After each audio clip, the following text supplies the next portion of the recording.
Well, hi, everyone, and welcome. I'm Claire LeBeau. I'm the Chief Marketing Officer for NASEF, and also excited to be the host for the MENAcraft program that we have been running for, it's been almost a full school year now, where we've had students participating, doing virtual exchange, using Minecraft to build replicas of monuments or flags or markets and souks in their area, and just really then sharing those and getting to know a little bit about other people, other cultures.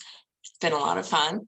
And in today's speaker series, we have a special guest with us who is going to help understand what would it be like if you decided to pursue some kind of a technical career in STEM. So we've talked with other speakers who are in the esports world, and today we're going to dive a little bit deeper into some of the STEM careers. So John, can you introduce yourself? Thank you, Claire. I'm happy to be here. My name is John, and I'm from Jerusalem. I work as the head of STEM at America House. And my background is that it's full of technical, basically, and with more than 15 years of experience in systems and network engineering. And I just became passionate over, teaching and transmitting knowledge to others. And that got me involved now in the coaching and training. And I have been loving it since then. That's great. Can you describe what the America House is? Because I don't think everyone would know. Sure. So America House is basically part of the U.S. Embassy and the U.S. Office of Palestinian Affairs. And it's our American Spaces program that, we operate in Jerusalem, offering STEM programs, cultural programs, and we mainly target high schoolers and everybody who's interested in getting involved into tourism and learning more about the United States and its culture and the English language as well. So we've been having lots of participants in the past few years, and the numbers have been growing, and it's something that we are proud of. That's great. I wish that I had a Jerusalem house and a Japan house and, different in my area, places where I could go to learn about other cultures and also mix with my peers. It sounds like a lot of fun. So are you a gamer? Yes, I am. I have been a gamer for a long time, actually. I remember myself playing games when it was still MS-DOS at that time. So yeah, I'm young enough that I've seen that, technology, the old school technology, and I was old enough to be aware of this transition, between MS-DOS and the other Windows software that were released. And I still remember that, for example, the floppy that was like this big, and now we have, yeah. And now that we have like this small tiny USB drive in which like gazillion times bigger than the floppy, and it stores data. So that's very, a big jump. And, gaming has been my passion and still is. I might not have the time now as I used to have when I was, a teenager.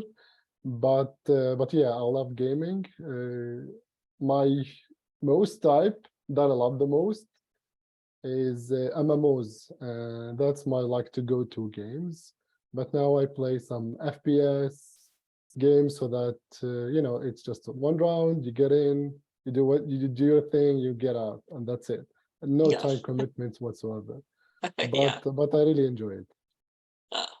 Oh, that sounds like a lot of fun.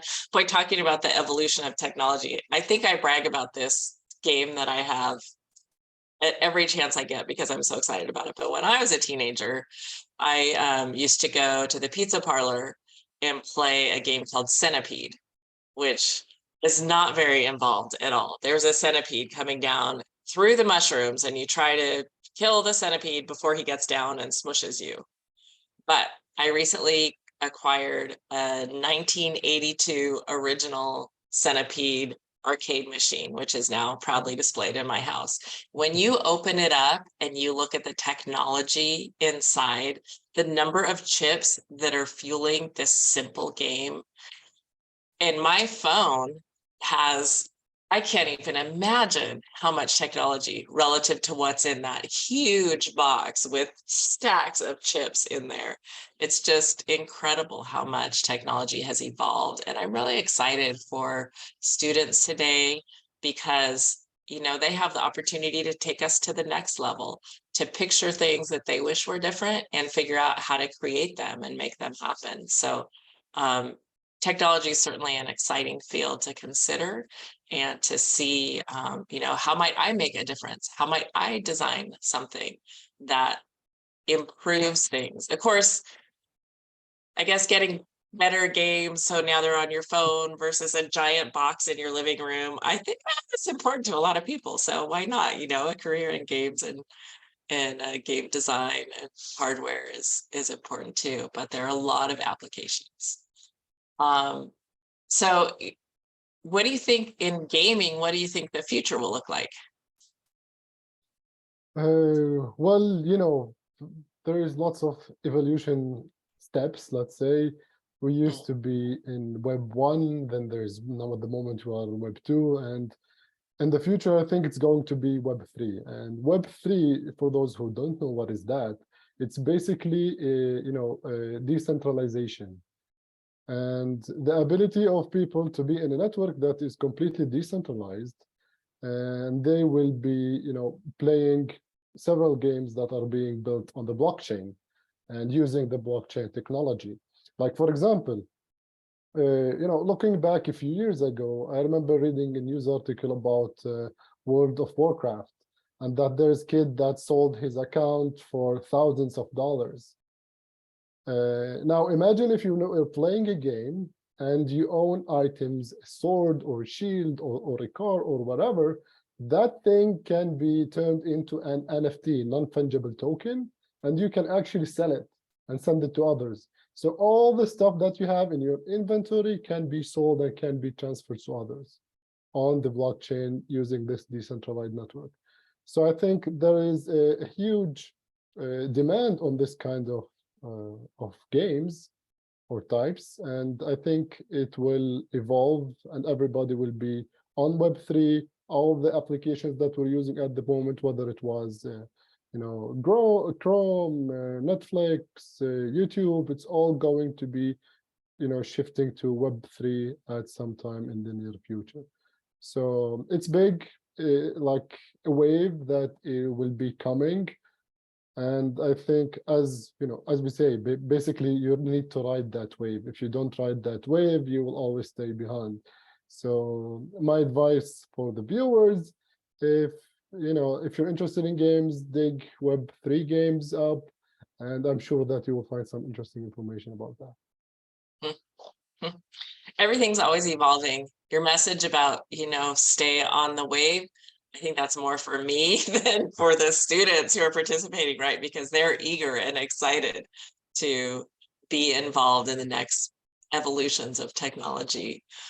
So when we talk about the students and America House, what kind of games do they play? What kind of programs do you offer? What are they doing when they come to America House in Jerusalem? Love the question, Claire. So according to my programs and what I do and what I offer is actually lots of things. And I do programs, I mean, programming starting from Python, Java, C++, HTML, CSS, JavaScript, and all of that. Then I also have more fun stuff like robotics, how to build drones, how to build, you know, machines to do special tasks that you program them.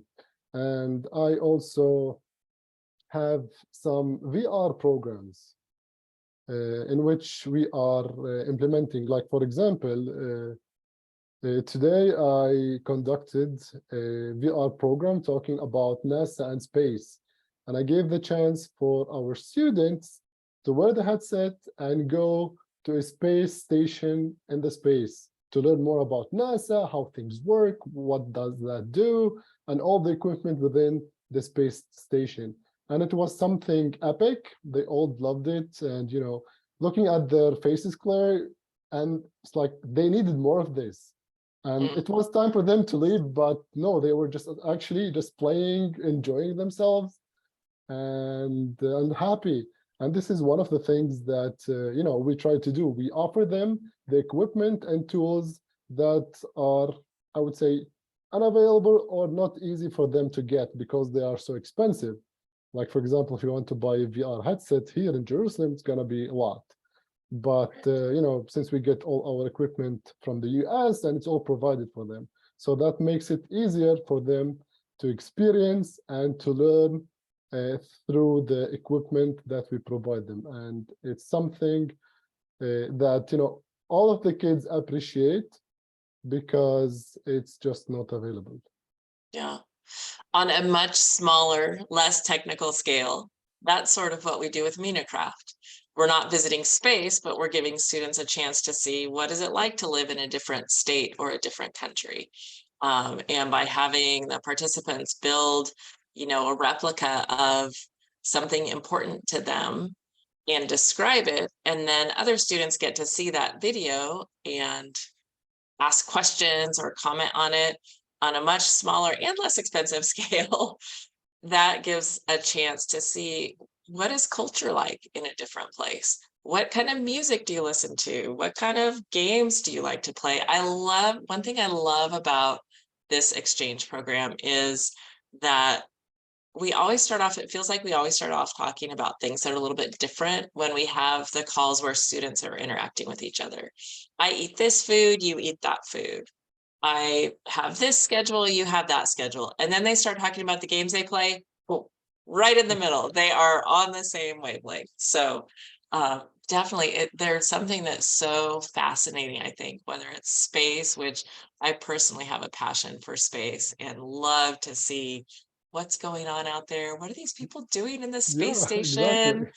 Floating around, it's fascinating, but also what are people doing just on the other side of our own world and what's their life like? So the opportunity to explore those things it's really special, and hopefully students take advantage of those when they see them. And I love that those are the kind of programs you're offering. See, again, I'm wishing that I had one of your facilities down the street from me in my town.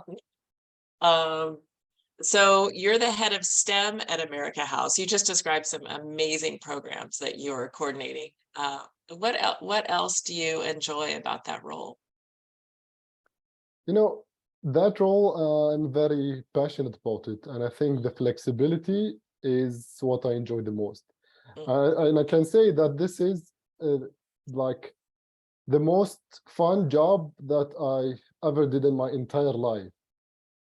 Because, I'm a tech person, and, there's a saying that, go by, boys like their toys. And, they like all those gadgets and whatnot. And I have lots of them at America House, and I'm always creating programs, whether it was, with the electronic circuits, whether it was with the robots, whether it was, with the Lego and building stuff out of nothing. And it just, makes me happy that I'm able to teach others and to transmit knowledge to them. I remember myself when I was a kid, Claire, those kind of activities didn't exist at that time. And, I remember also that I had a tiny, small laptop that was like this big, and it was super slow, but we were so Yeah. happy about it. And it's like, was like the cutting edge technology at that time, and I had it. So it was not like a real laptop, it was like more like arcade laptop kind of thing, with a small software that installed on it, like playing Tetris and other games. Yes. But I was so excited about it.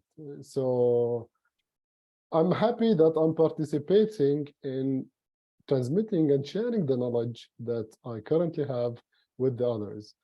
And I have, kids of my own, and whenever I teach those kids, in the back of my head, it's like, I treat them all of them as, my kids, and I try my best to let them enjoy and benefit the programs that we offer.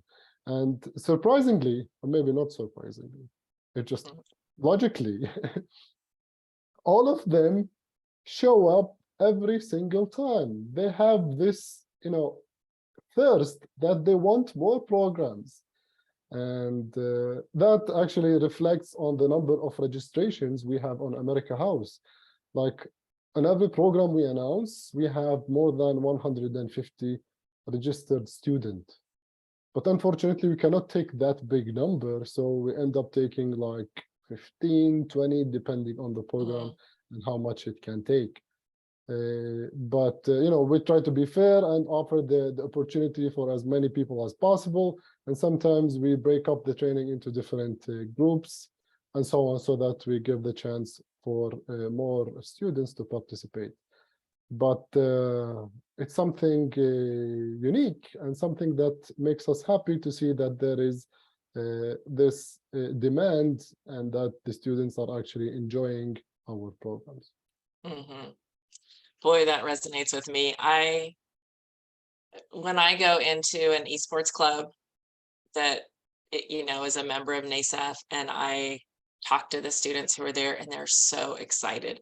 For a lot of kids who are gamers, they don't really have another place on campus at school where they feel like they connect well, and they like the same things as all the other students. And there is something about that esports club that just gives them that safe space, that place where they connect with others and they're learning.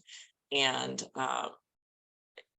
very often students in the esports clubs, their grades go up, their attendance goes up, because when you want to be somewhere, I think it impacts your whole life. It impacts your whole outlook on things. You'll try harder. When we feel valued as humans, I think that makes a big difference just in our overall life. So I love the programs that you're having. I was just looking at the background of my screen, which was at a live finals event that we had. And, it was such a mix of parents watching their students and going, what in the world is going on that screen? I know nothing about this game, to, some that have invested the time and learned about it. And you can see one of the other teams in the background watching. I mean, there's just so much. And how fortunate you and I are to have jobs that we really enjoy and where we know that we're making a difference for the people that are using, in both of our cases, it's programs and systems that are developed.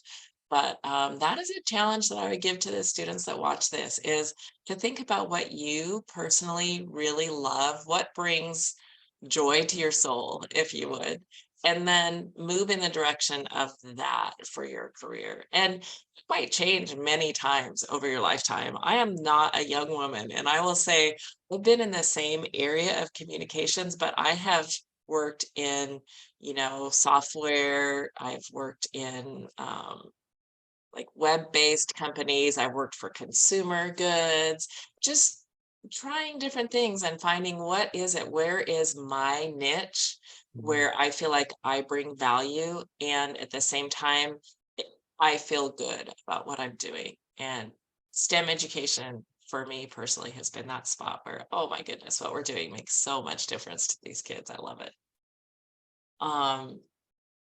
So let's see. We haven't really talked about your own background at all. So since I was just describing career paths and career trajectories, can you just kind of walk us through a little bit? How did you get trained for what you did before you came to America House? You were in a pretty technical career. Can you just sort of talk us through that? Yeah, that's actually a very interesting question. And this all began when I was 10 years old. At that time, I was, that person who likes to assemble computer and put together parts together to make some magic. And my eldest brother used to guide me through the process. You do this and you do that. And I was like a rocket that took off at that time. And on the age of 12, I designed or programmed my first program or application And it was an application that uses the webcam as a motion tracker to move the mouse of the computer. It was nothing helpful. It was just like a prototype, but it made me feel so good and so happy about myself that I was able to create something out of nothing. Right. And yeah, that gave me like so much satisfaction, and I just decided to keep going. So after finishing high school, I got my baccalaureate degree in computers and management system information, sorry. And from there, I started, my professional career. I enrolled in Microsoft courses and Cisco, and got lots of certificates from both companies. And that put me on a place where, I was very good in what I do, and I just wanted to go bigger. There's always something new for you to learn. Like, even though with this 15 years of experience that I currently have in the IT, I'm still learning on every single day. And it's something that I always teach or tell my students. For example, if you are in a programming course, I just keep telling them, I don't know all the codes on the top of my head. I search in Google, I do this, and I ask that. Nobody can write a code thousands of lines just like that. So it's a learning process. And if you are, patient enough, you can create wonders. And this is what I'm trying to actually teach my student about, is being able to be persistent, pursuing what they love, and they chase it. Because if they chase it, far enough, it will pay off at one certain point. So, and that's what happened with me. I kept growing bigger and bigger from one job. I remember I was an intern at a news agency. That was my first job ever. So it started all as an intern, and I encourage our students to do some internship and volunteers. And that's the first step for you to start your professional career, and to get to know and to learn from your mistakes, because I promise you're gonna do lots of mistakes. And that's fine. It's fine if you make mistakes. That's how you learn. You don't learn from your successes, you learn from your mistakes. And this is something that is normal to happen. So just keep persistent and keep going. So after several years on working in the IT, I became a manager, an IT manager, working for a company that sells hardware and offers some technical support for organizations and other companies who are in the field. And just recently, I decided to stop, or not stop, maybe just add more to my work, to my life, working as a coach or as a trainer. And when I say recently, that is in the last 3 or 4 years. It's not like very recent, but still recent. And I have been enjoying it since then. For me, it was much better than just working on a coding for a program or building a website. No, I love the interaction with the student and what I can teach them and offer them. And if you ask me if I want to be a teacher at school, I would tell you definitely not. I would never do that. But being a trainer, or working on courses with students who are coming to you and willing to come to hear what you say, those are the students that I support 100%. But sometimes when you go to school, we have to go to school because you have to go to school because we don't have an option. And it's the first step that everybody should make. You should never ditch school, because you also get a lot of important information from school. Then once you finish school, you can do whatever you want. So this is something that is important to remind our audience about. School is just the first step, then you will have lots of steps ahead of you to conquer. Right. Well, and I think there's an evolution also when you're younger and you're in high school, it's prescribed. You will take these courses, you will learn these things. And part of that is because that gives everyone a similar foundation. But when you get to college, you get to start deciding, oh, I want to pursue this, I want to pursue that. And I think, I don't know how it is in Jerusalem, but in the United States, a lot of people change their major in college because they Yeah. had this vision of what something was going to be like. And then they take a couple classes in it and they say, oh, if this is my life for the rest of my life, no way, I'm out. So they change. It's funny that you mentioned that about not ditching school. My son's in college and he's taking Maymester class. So it's a 3-week class. I think the class is 3 hours every day. And so we were saying last night, preparing the budgeting, how much is it going to be? And he started doing math on it. He's an engineering math type. So he did the math on it and he said, we're paying $2 a minute for him to be in that class. And he goes, if I have to go to the bathroom, that's like $8. I loved the awareness. I said, that's great. You keep being aware of how much it costs for you to do these things. That's very important for mom and dad. But I think that interest level and developing that. And I also love what you said about internships. Internships, again, it's a great way to do an internship and to determine, do you like working in a small company, in a large company? And of course, when you go in as an intern, you are not going to be doing the jobs that you will eventually do. Interns are notorious for all the little things that need to be done. That's what's assigned to you. But do it with your eyes and ears open and build relationships with people in that company. And that's something also that the networks that you develop are so important. I'm so excited to get to know you, John, and to know I now have a network of people through John in Jerusalem that I know I'll be able to collaborate with over time. And this is something that you want to do as students as you go to college and as you get those internships and those jobs. Just start getting to know people. And so that also means make a good impression wherever you are. Don't become known as the slacker or, the one who procrastinates. Do everything as well as you can. So, yeah. Always, that extra mile is very important. So not many people go for it, but I really encourage everyone to go for it because that's the thin line that will make a difference between like a good employee and a better employee or, excellent employee. So, and you can start your way up slowly as an intern, then an employee, then one day you never know, you might be owning your own company and having your own staff.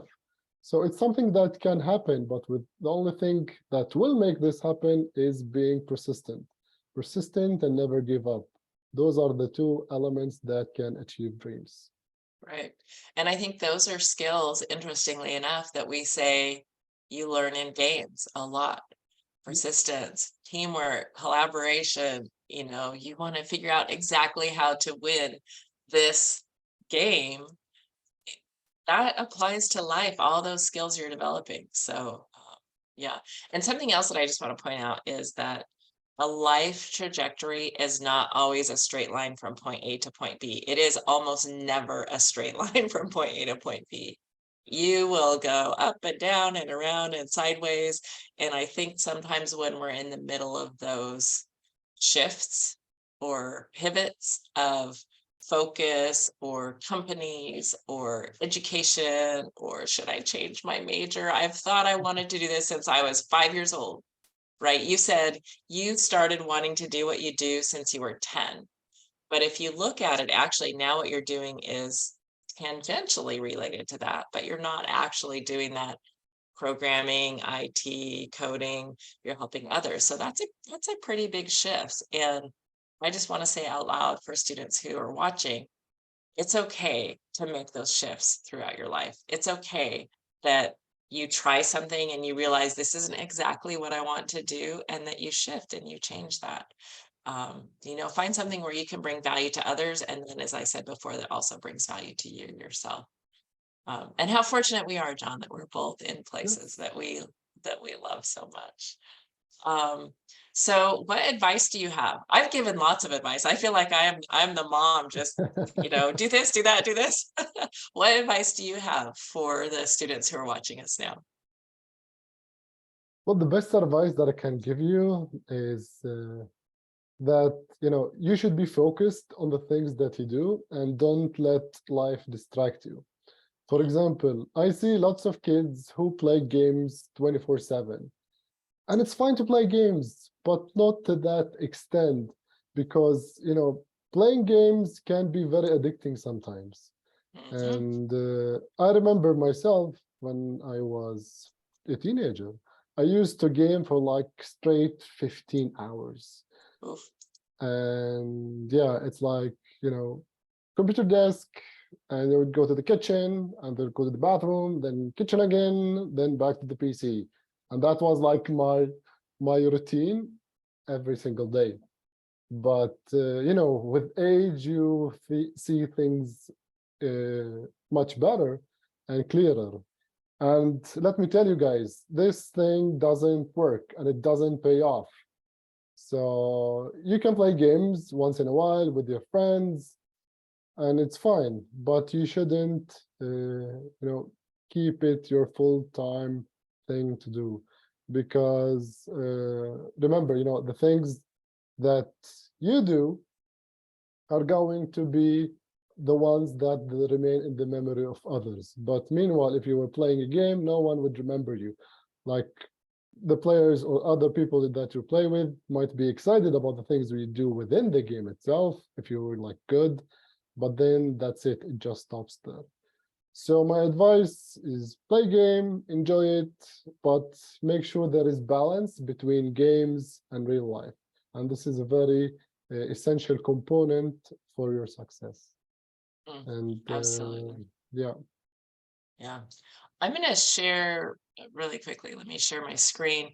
There are a few resources. Actually, NASEF has so many resources on our website that are free for students around the world. And so if you go to nasef.org, you'll see the website here. And I've just pulled up our blog. In the blog, if you click this career spotlight, which just happens to be the first thing under categories, we've done all kinds of interviews with people working in esports, merchandising and licensing, board of directors, program specialist, Abby Sherlock, a writer, art director, partnership managers, just all kinds of interviews with people, web development for Blizzard Entertainment, just to help you, as I said, explore and determine what is it that I want to do.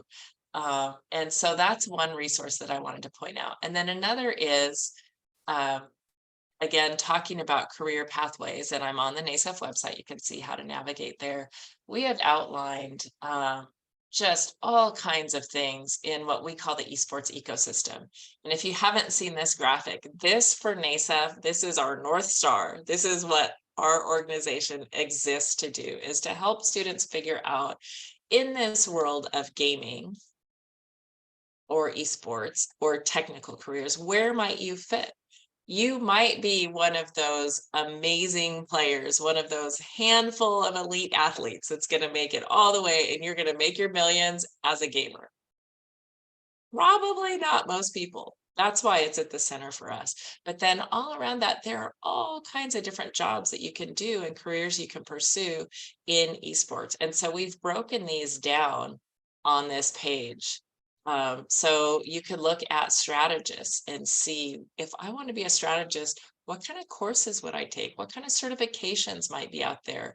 What skills would I want to develop? What kind of careers would there be for me? And so we've done this for all the areas of the ecosystem. And then we even have broken down different career types. What if you want to be an analyst or a QA tester or a shoutcaster or entrepreneur? I mean, we have all these different opportunities. So take advantage. This is a free resource. If you're trying to figure out, what do I want to do? This might be a great place for you to go. I'm also going to mention, because you talked about not being in your room gaming for 15 hours a day, not a healthy choice. We developed this gamers check-in, and you might want to use this, John, in your America House. This is something that we suggest that our clubs do with the members, and that is to just look at your overall personal health. How are you doing? How are you helping yourself for right now, be healthy, and then also develop for the long term? So are you taking care of your personal responsibilities for growth? Do you have some physical activity going on? If all you do is walk from your room to the kitchen and back, that is not enough physical activity to keep you healthy for the long run, right? Yeah. Are you getting enough sleep to recharge your mind? What is your environment like? That makes a big difference where you sit and work and play. So take a look at your environment and make sure that it's helping you succeed and do what you want to do. What kind of relationships do you have with others? I love the relationships that I see students forming with each other in their esports environment. Those are awesome. Just make sure that you have those strong relationships with others, online, in person. Those are all important. And then sustenance. We are trying to break the stereotype of gamers in the basement eating hot Cheetos and drinking Red Bull, right? I mean, we Yeah. all like a snack every now and then, but make sure that you're eating good food. So this is a check-in that we developed to say, hey, you should be healthy as a gamer. So you might want to pursue that. And this just popped into my mind, but I'm going to share this too, because we have some awesome challenges going on right now that maybe some of your students in the America House would want to join. They're Beyond the Game challenges. They're free to enter, and submissions are due in a couple of weeks. But we know that a lot of students think about careers on YouTube right now. A lot of people want to be a streamer, a shoutcaster, do production. It is a job. You don't just hop online for half Yeah. an hour a day, and that's all you're doing. There's a lot of work that goes into both preparing the content side and then also um, the technical side. How do you make these things happen? So we've put together this challenge for students. Challenge one is to create a documentary about why we play. Why do you love to game? Create a documentary or a short video that describes what is it that you like about esports. And then these other two, Call It, actually have some training involved for you. So you can go check out, we have a course, you can click right here, check out the course. And we have two courses for students, one on production or behind the scenes work, and one on being the on-air talent and doing some shoutcasting yourself. So you can go through this course online. We're running a free open beta for students so they can hop on, go through this video-based course, develop some skills, and then we want to see them shoutcast or stream a game and submit their clip to us. So it's all right here at the NASEF website. You can go to nasef.org, and then these are under play and Beyond the Game challenges. And also, as long as I'm here, I'm going to mention, because we're here on a MENAcraft live stream. We do have Minecraft events going on right now. These two have wrapped up for the year, but we have MENAcraft, which is our virtual exchange program, and also FarmCraft that are still open for students to participate in. So I always feel like when we start talking about personal development, I can't not bring up all of the tools that NASEF has developed, because there are tons of them. So spend some time, check out our website. And so I think as we wrap up, John, I just realized that we haven't talked a whole lot about exchange or virtual exchange and what that's like. What's your perspective on exchange programs and getting to know others from other areas and other regions? I think, most of the students would appreciate and be, open to the idea. But, due to the lack of opportunities that come their way, whether it was through schools and others, we are, making, I wouldn't say we, more like, the students are trying their best to get involved with others, but they don't have the tools or the means to do so. And reaching out to me, Claire, about MENAcraft and FarmCraft, when I spread the news to my students about them, they were like texting me and calling me. My cell phone was like buzzing the whole day. And they just want opportunity. Some people don't have that luxury. Sometimes, opportunity can be a luxury, but when you offer it and invite everybody to participate, I think it will be a major game changer. So I think there is a high demand on exchanges, and if we channel this properly, I think we're gonna have lots of audience, because connecting with others here is something big, and one of the factors that we focus on at America House. We also have, like, for example, programs in which we send students from Jerusalem to the US to learn some English, or the tech women or tech girls that are exchange technical programs. So there are lots of opportunities. So perhaps, by spreading the word about NASEF, about the things that the Federation does, hopefully that will, make the students more aware that the opportunity exists. And it's over there. Just, reach out your hand and just pick the fruit up from the tree, and there you go. It's all there for you. Exactly. And I'll say that's one thing that personally I'm really thrilled to be working with NASEF, because we do everything we can to make our programs available to anyone who wants to participate. And so it's free to join. If you want to join MENAcraft or FarmCraft, we provide Minecraft Education Edition if you don't have it. And fortunately, that program runs on all kinds of devices. So, you do still need a device. We're not able to provide those to everyone in the world, but we're doing our best that if you want to participate, we're going to give everything we can to you so that you have the opportunity. And I'll just say, some of the calls that I've been on where the students are talking with each other, it's so fun to see in the same span of an hour how different we are and how similar we are. Yeah. Both.